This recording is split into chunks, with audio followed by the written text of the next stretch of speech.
Hello everyone. So today we will start a new chapter of business studies, that is directing. Directing is the fourth most important function of management. Management का हर function बहुत ही important है, हर function का अपना ही process है और आज हम पढ़ने वाले हैं डायरेक्टिंग के बारे में.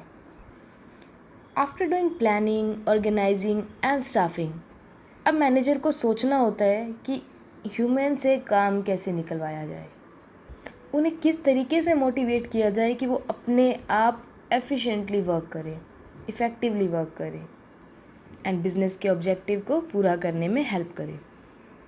It is not an easy job. किसी पर्सन से अगर आपको काम निकलवाना है तो ये बहुत ही मुश्किल काम होता है और आपके अंडर अलग अलग तरह के एम्प्लॉयज़ होते हैं, अलग अलग नेचर के एम्प्लॉयज़ होते हैं, सबका बिहेवियर अलग होता है. तो इन सब से काम निकलवाने के लिए मैनेजर को बहुत सारी एक्टिविटीज़ करनी पड़ती है. मैनेजर को डायरेक्ट करने के लिए इंस्ट्रक्शन देनी पड़ती है, उन्हें गाइड करना पड़ता है, टाइम टू टाइम कम्युनिकेट करना पड़ता है एंड मोस्ट इम्पॉर्टेंटली उन्हें मोटिवेट भी करना पड़ता है. तो जो ये सारी एक्टिविटीज़ हैं ये डायरेक्टिंग कहलाती है. So directing is instructing, guiding, communicating and inspiring people in the organization so that they work efficiently and effectively to achieve objective of organization. It is also called management in action, क्योंकि अब तक जो planning, organising and staffing हुई थी इसमें कहीं पर भी एक्शन नहीं हुआ था, सब सिर्फ एक ग्राउंड तैयार हुआ था. अब एक्शन स्टार्ट होगा डायरेक्टिंग में जब सब लोग वर्क करेंगे. Let's read definition of directing. As per Ernest Dell, direction is telling people what to do and seeing that they do it to the best of their ability. Directing का मतलब है लोगों को बताना, एम्प्लॉयज़ को बताना कि उन्हें करना क्या है एंड देन देखना कि वो अपनी बेस्ट एबिलिटी के अकॉर्डिंग काम कर रहे हैं. It includes making assignments, explaining procedures, seeing that mistakes are corrected, providing on-the-job instruction end of course issuing orders. क्या क्या इंक्लूड हुआ?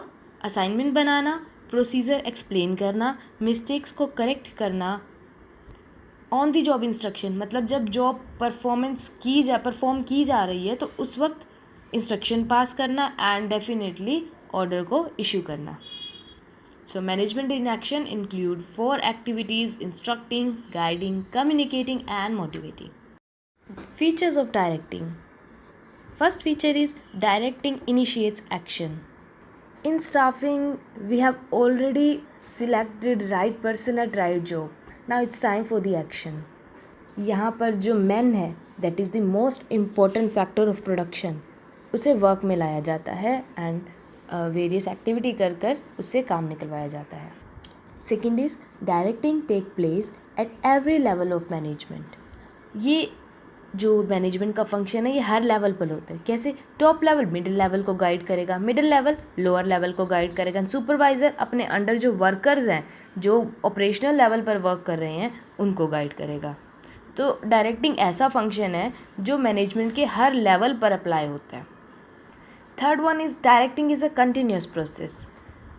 मैनेजमेंट का हर फंक्शन कंटिन्यूस प्रोसेस है क्योंकि इसका एक अपना ही प्रोसेस होता है और वो कंटिन्यूसली फॉलो किया जाता है. जैसे हमने पहले गाइडेंस दी, देन जो प्रॉब्लम आई करेक्ट की, उन्हें मोटिवेट किया, तो ये टाइम टू टाइम करना पड़ता है. ऐसा नहीं है एक बार किया और ख़त्म हो गई बात. हमें ह्यूमन को रेगुलरली गाइड करना पड़ता है, रेगुलरली उन्हें इंस्ट्रक्शन देनी पड़ती है एंड डेफिनेटली रेगुलरली मोटिवेट भी करना पड़ता है. Fourth is the directing flows from top to bottom. ये बहुत ही इंपॉर्टेंट फंक्शन है. देखो डायरेक्शन जो है हमेशा ऊपर से नीचे आती है, कभी भी नीचे से ऊपर नहीं जाती है.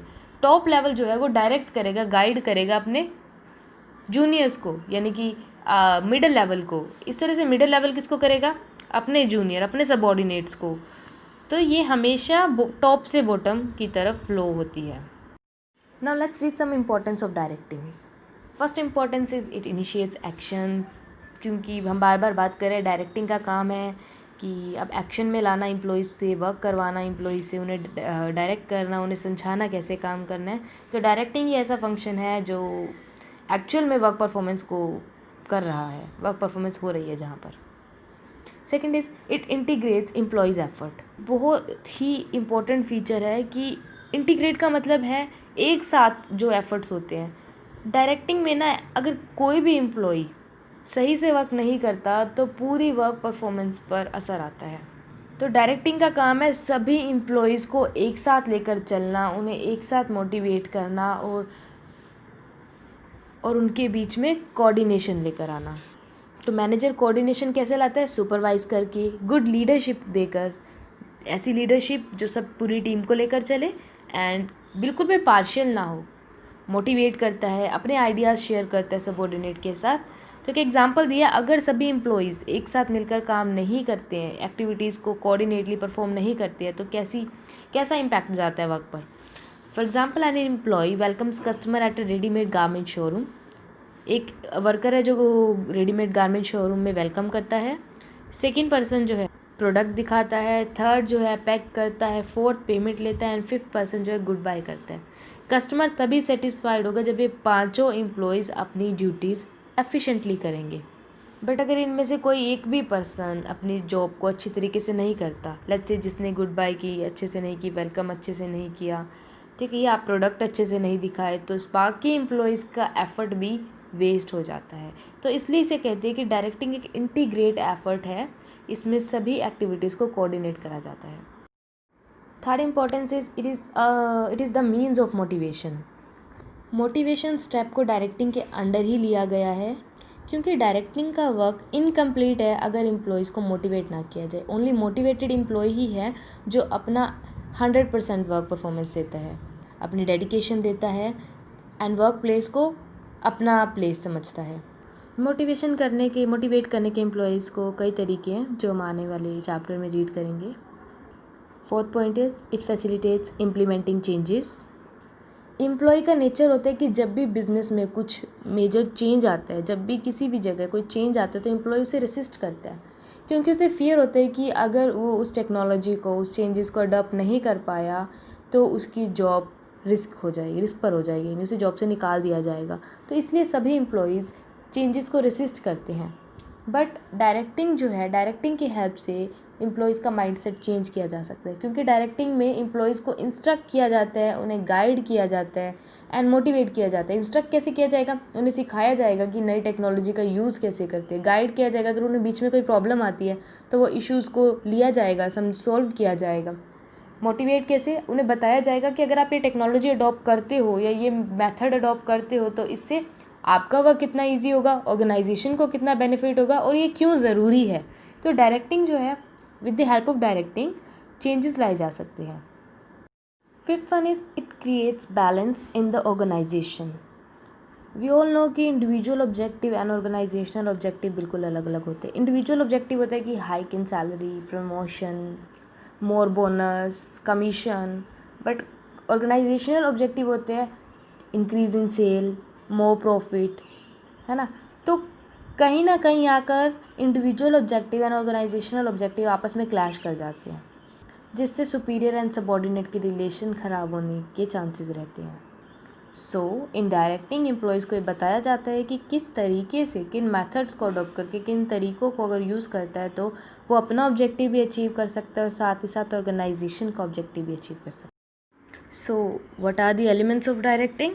Supervision, communication, leadership and motivation. First is supervision. Supervision means it refers to monitor the progress of routine work of one subordinate and guiding them properly. आप डेली के डेली जो है, जो डायरेक्ट कर रहा है मैनेजर, वो चेक करेगा रूटीन वर्क को सबऑर्डिनेट के एंड उन्हें गाइड करना। That is the work of supervision. एक बहुत ही इंपॉर्टेंट एलिमेंट है डायरेक्टिंग का। In this supervisor and subordinate face to face contact में आते हैं, तभी जो है सबऑर्डिनेट का वर्क एनालाइज किया जाता है, बेसिकली चेक किया जाता है। Second one is communication. It refer to an art of transferring facts, idea, feeling etcetera from one person to another and making him understand them. Communication का मतलब है आप इस तरीके से अपनी बात कन्वे करो, इस तरीके से अपने आइडिया कन्वे करो कि सामने वाले को एज इट इज़ जो आप समझाना चाहते हो उसी वे में समझ आए। एक मैनेजर को कंटिन्यूसली बताना पड़ता है कि what to do, how to do, when to do, where to do, ये सब बताना पड़ता है। ये सब डायरेक्टिंग का एक इम्पॉर्टेंट पार्ट हो जाता है और इसके लिए कम्युनिकेशन बहुत ही इंपॉर्टेंट रोल प्ले करता है। तो कम्युनिकेशन बैरियर नहीं आनी चाहिए, बीच में प्रॉब्लम नहीं आनी चाहिए, एकदम स्मूथ कम्युनिकेशन फ्लो करना चाहिए। Third one is leadership. It refer to influencing other in a manner to do what the leader wants them to do. Leader का काम होता है अपना काम निकलवाना, जिस तरीके से वो काम चाहता है उस तरीके से काम निकले, तो इसलिए उसे इन्फ्लुएंस करना पड़ता है, अपनी टीम को साथ में लेकर चलना पड़ता है। For that manager has to inculcate trust and zeal among his subordinates. Fourth one is motivation. It refer to that process which excites people to work for attainment of the desired objective. ये एक अंदर से employees के अंदर feeling आती है कि हाँ, मुझे जो ऑब्जेक्टिव है मुझे पूरा करना ही करना है. एज़ वी नो कि एक मैनी ऐसा फैक्टर है जो मूविंग होता है, डायनेमिक यानी कि प्रोग्रेस में रहता है.